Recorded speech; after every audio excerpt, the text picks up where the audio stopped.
I'm here with Aubrey Graham, aka Drake. He's a star of Degrassi and an up-and-coming rap artist. How are you today? I'm good, man. How you doing? I'm great. I'm great. Now, you're looking for a record label. Any success with that?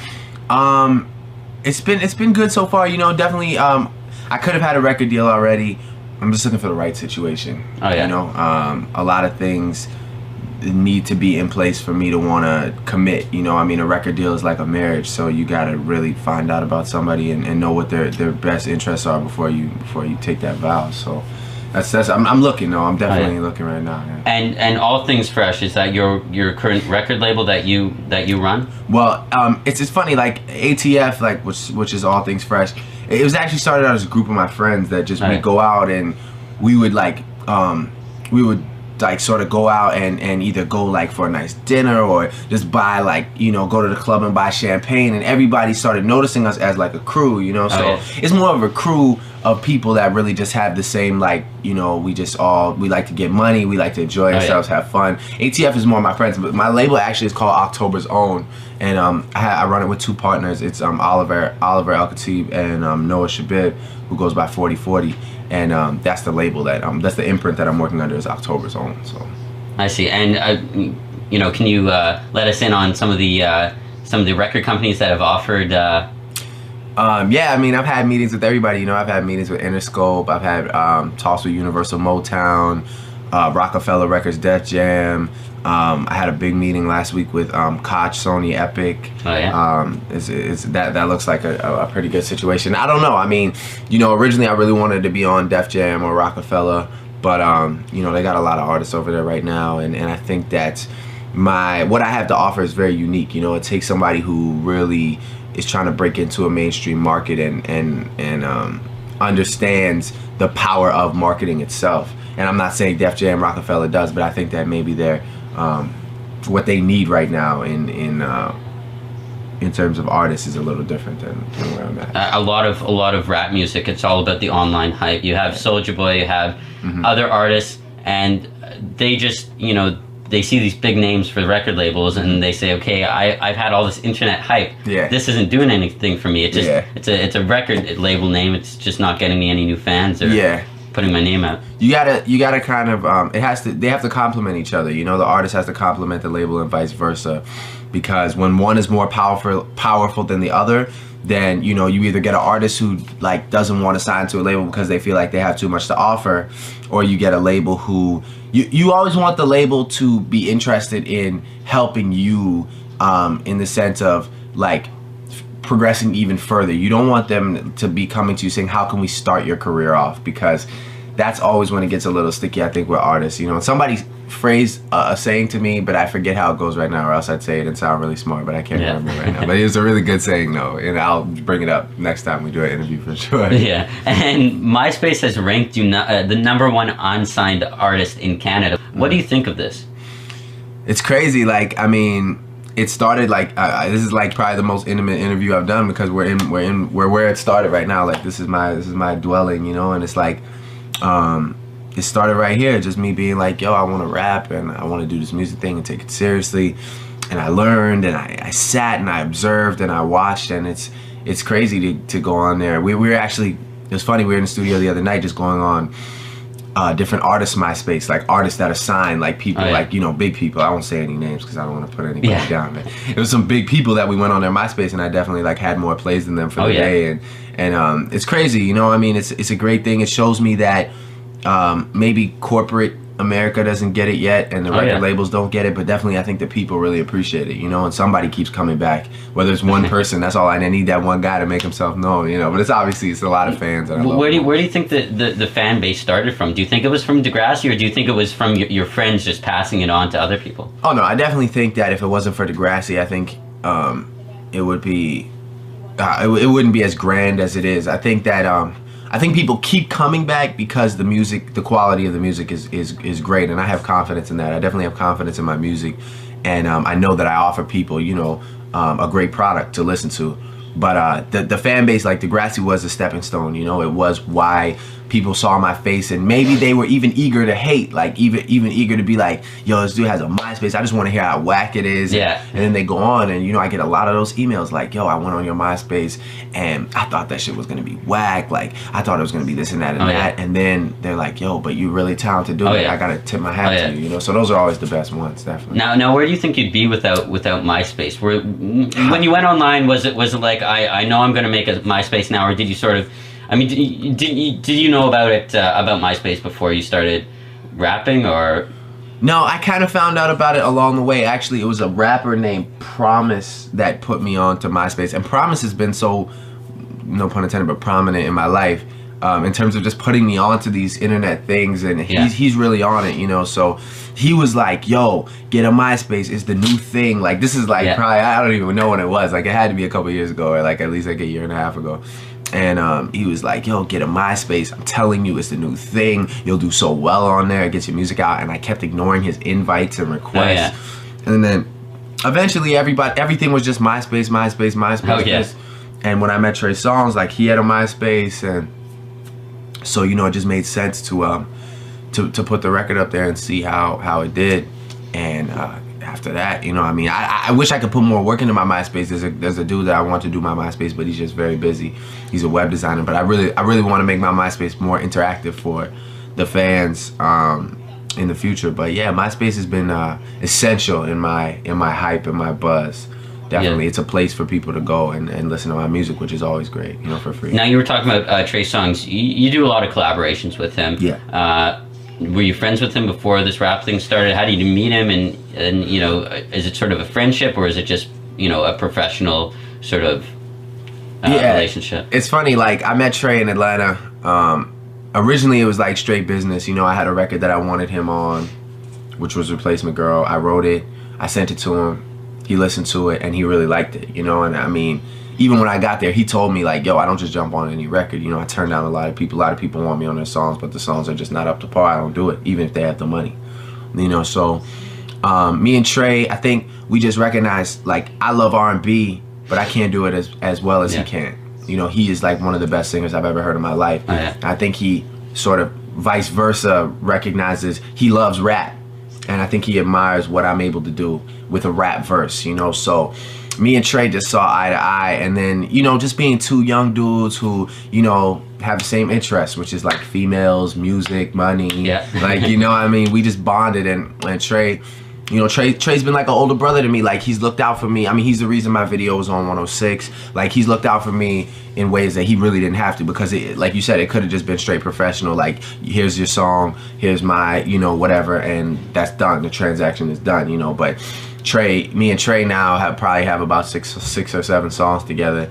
And there's more to come. Like, me and Trey Songz is definitely something. Now, I'm just wondering, you said, you know, you're into all the girls, money, and music. Now, a lot of artists, a lot of hip-hop artists who are sort of in that urban sort of genre, you know, use the N-word in their music. And, you know, a lot of people are saying, you know, it's used in a musical context, and black people can say it to black people, and as long as it's not in the way or offending, that it's okay.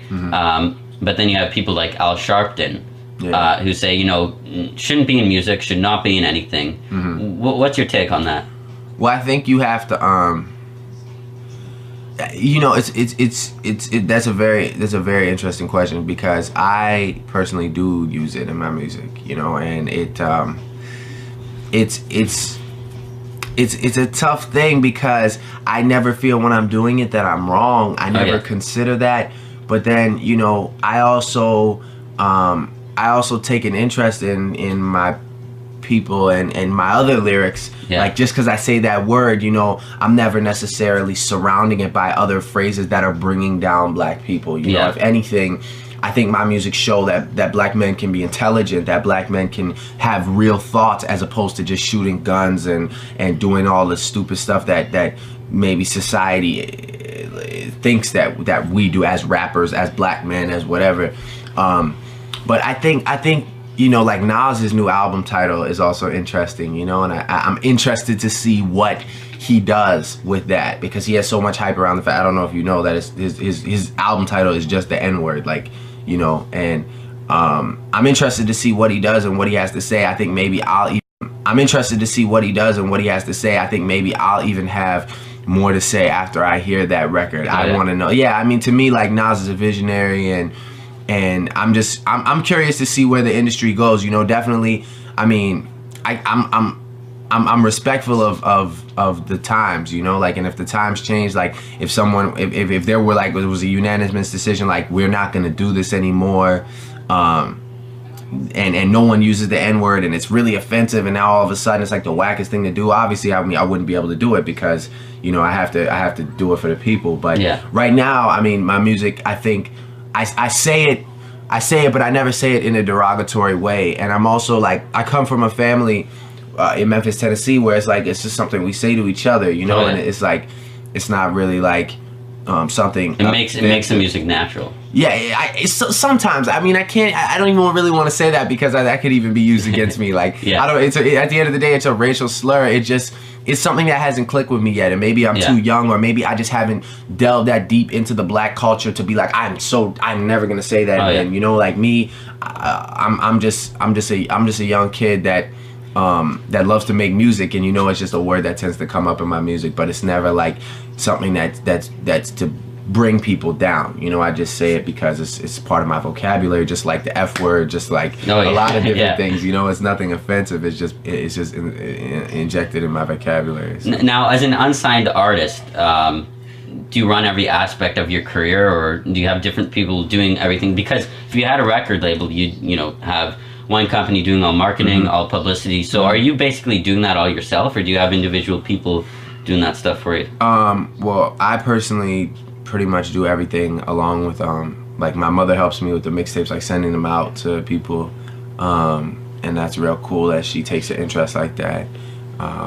And, you know, like I was saying, Oliver and Noah, the two guys that I work closely with, you know, they definitely help me along the way with a lot of things. But I mean, a lot of the decisions right now, are on my shoulders. I have the final say in my career, which is a nice thing, because if I make a mistake, I'm the only one to blame. But I mean, you know, there's a lot of people that deserve credit, you know, like T Slack, like Noah, like Oliver, like my uncle, like my mother.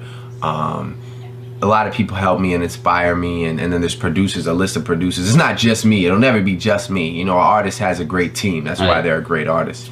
But yeah, right now, like, the corporate and business decisions are definitely on me right now. I see. And now moving on to your acting career, it's reported that you're going to be in the film Charlie Bartlett, opens in 2008. What exactly is your role? Everyone wants to know. It says Aubrey Graham attached to the movie, but no one knows your specific character. I play this character that is just a really, like, unfortunate, very insecure kid, having problems at home. And I just turned to Charlie, who's played by Anton Yelchin, who's a phenomenal actor. I turned to him just for help. You know, it's not a huge role in the movie, but it was fun. You know, it was fun to be on that set, because I think the project itself is a, you know, there's a lot of names attached to it that I think we'll see a lot more of in the future. And there was a couple kids from Degrassi in it too, and friends of mine, like, that I'm pretty close with. So it was a great project to be involved in, and I'm actually, like, in talks for another movie next year, which is going to be a great project. I can't even say anything about it because I'm not even directly attached to it, but they approached me, like, the other day, and the script is great, and there's some big names also involved in that. So definitely, I should, hopefully, God willing, have another movie out next year too. Now it was filmed here in Toronto, in Northern, right? Now you went to school in Toronto, and when you went back there, you know, did it bring back some memories of school? You know, it wasn't. I mean, it wasn't the same school as the one you went to. But did it bring sort of back memories of, because now you're in Degrassi. Obviously, that, you know, shooting on a set, that's a school. That does, that does. Degrassi was more like, Degrassi stirs up more, like, past than Charlie Bartlett did. Just because I was there so briefly. I was only in a school for one day, actually. So yeah, like, Degrassi, though, definitely makes me think, like, of times I had and times that I may have missed out on. You know, Yeah. there's some high school times that I never got to have. I never got to go to many school dances. I never really got to have too many like girlfriends in high school. That just wasn't really my life at the time. My life was very focused on my career, and I had a difficult time in high school too. As a student, you know, I really wasn't the best student in school, so I ended up dropping out of high school actually to pursue music, and I hope, you know, one day soon that I can go back and graduate. And it's not something that I'm proud of, but it was definitely a decision I don't regret, because I think things are going great for me right now. And my mother educates me also, you know, and helps me be well spoken and conduct myself properly in life. But yeah, definitely, Degrassi brings up things, you know, like we're about to shoot this prom episode, and there's some crazy stuff that happens, and it's like I never had a prom, you know, I never did that stuff, so I think about it sometimes, you know, it touches home sometimes. Yeah. You know? And now, were there any issues? Degrassi is full of issues that, you know, personally haven't really struck me. Yeah. But some issues that do affect kids. Were there any episodes that you sort of had to take a time out, or you sort of researched first, or you sort of thought, you know, this is a little extreme? Well, when I was going to be in the wheelchair, I definitely did a lot of research. Just being around people who are in that similar situation and seeing how life changes. That's a very real emotion, you know, when your world comes crashing down and you're changed permanently. I mean, it takes a lot of work to capture that emotion, like as an actor, you know. But yeah, it's nothing really, you know, nothing that's caught me, like made me had to step back and take a moment. I mean, it's acting, you know. I'm that character when I walk through the doors of that building, and I leave that there. I don't really try it. I don't try and cross my personal life over it. Now describe a typical day of shooting at Degrassi.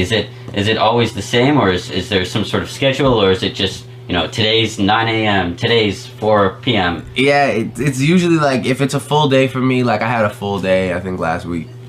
And it was like, you know, it's never 9 p.m. I mean, never 9 a.m., I wish. It's like probably 6 a.m. Call time. So I'm here up, getting ready, 5 a.m., take a shower, whatever.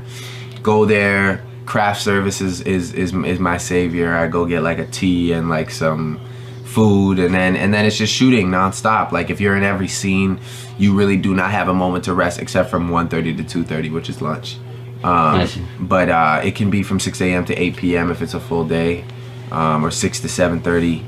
And it's hard work. Like people think it's easy, like, you know, to be on your feet and have people tugging and pulling you and saying, all right, you're done this scene, now come over here and do this interview, now come over here and talk to these fans and take this picture, all right, now we're going back to work, now you're gonna block shoot and then shoot this and rehearse this, and the director wants to talk to you, and here's your lines for the next scene. Like it's very overwhelming. You gotta really be rested.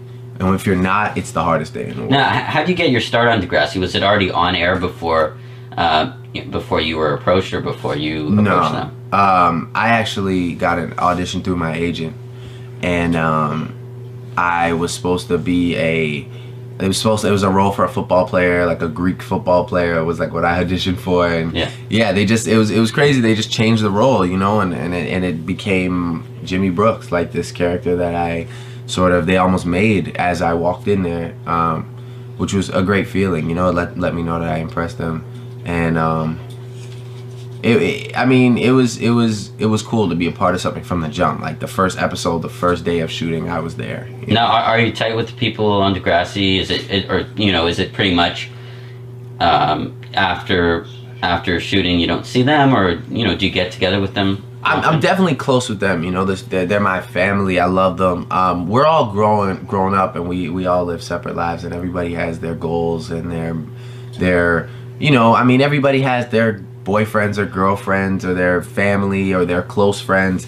I mean, the cast, we don't do what we used to do. We used to all go out afterwards, and when we were younger, it was like more of like, oh, let's go somewhere this weekend, let's go to Laser Quest, or go to like get wings or whatever, you know. But now it's kind of like we're grown up. Like people want to buy their own houses, people buy their own cars, they're in relationships, they're going away to school, like, you know, so we don't really see each other as much anymore. Now, you're 20 years old, correct? No, I just turned 21. Just turned 21. Now, do you think your days on Degrassi are numbered because you're 21, or do a lot of people stay on afterwards? I don't. Well, they would never be numbered because of my age. They'd be numbered because I am just done with it. Yeah. I mean, it's not really like they would. I'm sure Degrassi as a show would love for me to stay forever. They'd love to be renewed forever because that's money, and they'd love to keep making episodes forever. To keep making episodes forever. But I mean, we'll see. You know, a lot of it's dependent on music. If my music takes off, like I said, Degrassi has been a great stepping stone, but I'd like to move into movies, you know, and bigger projects. I'm kind of apprehensive about staying on a series because usually actors from a series never really get to do much afterwards. Yeah. So I'm really looking to make that leap into the movies more. Now back to hip hop. As an unsigned hip hop artist in Toronto, sorry. Let's go back to hip hop. So, as an unsigned Toronto hip hop artist, and you're arguably the most looked up to person when it comes to Toronto hip hop. What do you think of the condition of hip hop in Toronto? What do you think of the Toronto hip hop scene? You got people like Richie Sosa, Nemesis. I mean, outside of Toronto, people don't know of them. Inside Toronto, they have fans, but I mean, a lot of them, they want to, you know, some of them, they want to get signed by labels, and some people think it's very hard, whereas you're looked up to, where even though you're not signed, where you have the most MySpace views, yet you're still not signed, and you're from Toronto, where there are a lot of people who just have Facebook, or sorry, that just, so, I don't know, I'm going to have to redo this. Okay, but you're in a city like Toronto, where artists just have MySpace. And they don't have websites, they don't have big marketing teams, and it's the same situation with you. You have a MySpace, yet you have all these views. Well, first of all, I mean, I'll break that into two answers before you. Basically, my feeling on the Toronto hip hop scene is that there's a lot of talent in Toronto. I think there's a lot of production talent. I think there's singing talent. I think that there's dancing talent and website design talent. I think there's a lot of talent. Me personally, I'm very rarely impressed by the rap that comes out of here. I have friends that I admire their music. I like their music, but I don't know if it's just because we don't have a strong enough movement, or maybe the music isn't just really that good. But there's nobody in Toronto that releases projects where it's like, I gotta get that and listen to it while I'm driving and listen to it in my free time. And that was my goal, you know. I said, like, I want to release CDs that people actually, like, when they're in their cars, like, what do I listen to? Do I listen to Hove? Do I listen to Wayne? Or do I listen to Drake? Like, it's like they factor me in, you know, and that was my goal. So, I mean, Toronto hip hop is cool. Like, it definitely has its little, it's like people come to the shows and people support it, and you either love it or you hate it. You know, me, I'm sort of on the fence. Like, I love it when I see my friend like a Richie Sosa or like a JD Era, like a Bishop Brigante. Like, when I see these guys performing and enjoying life, it makes me feel good, you know. But then, you know, there's other dudes that I'm not close with that I would never listen to, maybe because I just don't like Toronto hip hop necessarily. It's weird. Like, I'm sort of torn between. And the other thing is, it's definitely an honor to be looked up to, because I remember walking through Yorkdale Mall and seeing Cardinal and being like, yo, I wonder if I'll ever get the chance to say hi to that guy. And I was on the show at the time. I was still somebody, you know. It's not like I was just doing nothing. But it's just, I remember looking up to somebody. I remember that feeling. So I know maybe how other kids feel when they see me, when they want to rap, you know. And it's like, I always wanted to do music, and I was like, yo, I wonder if I ever get a track with that guy. Like, look, there's Cardinal. He has a Denali. Like, he's so cool, you know. So, I mean, this was back in the day. This was probably like 4 or 5 years ago. And it's cool to be looked up to, but at the same time, like, anybody can really do what I'm doing. Maybe not so much because of the show. I have to give credit to the show. Like, the show is definitely the reason why I can go to LA and go to mall tours and they're sold out. You know what I mean? At the end of the day, we have a fan base off the show.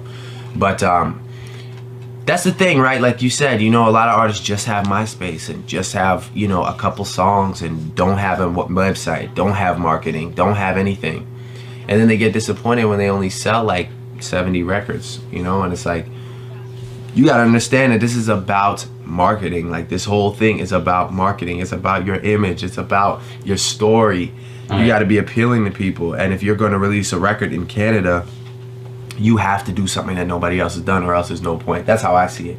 So that's as far as like having the most of anything. Like, yeah, it feels great, but I still don't. I think anybody could really surpass me.